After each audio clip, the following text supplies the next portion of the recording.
Pourquoi la dette, on va la porter longtemps, et elle va nous mettre un risque d'être un fardeau long, sur long terme, c'est que on a besoin d'inflation et d'une croissance forte pour absorber la dette. Regardez le lendemain de la guerre, Seconde Guerre mondiale. La France, la Grande-Bretagne, l'Allemagne, les belligérants avaient des niveaux de dette, mais 300% du PIB, bien plus supérieurs à ce qu'on avait. Et pourquoi cette dette a été absorbée? Parce qu'il y a eu les 30 Glorieuses, qui étaient non seulement de croissance forte, mais d'inflation forte.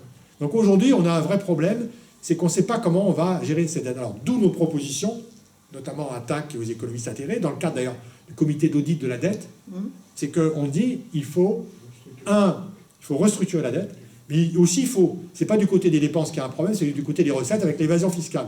Donc il faut lutter de manière impitoyable contre l'évasion fiscale, et ça déjà, ça supprimerait pratiquement le déficit. Parce qu'en France, on a à peu près 60 à 80 milliards par an, au bas mot, d'évasion fiscale qui correspond à peu près au déficit. Donc on n'aurait plus de hausse de la dette. Et deuxièmement, restructurer la dette, ça veut dire quoi? Ça veut dire trois choses. Ça veut dire baisser les taux d'intérêt, négocier pour baisser les taux d'intérêt, rééchelonner la dette pour la rembourser plus tard, et troisièmement, annuler une partie de la dette. Alors, il y a un débat sur la dette, comment on appelle ça, illégitime. Illégitime et donc, odieuse. Voilà, odieuse. Donc, cette dette-là, qui est une dette qui a été faite sur le dos des populations, contre leur intérêt, pour une minorité, on peut aussi décider que cette dette-là n'est pas remboursée. C'est ce que fait le CADTM, par exemple. C'est ce qu'ils disent dans leurs analyses.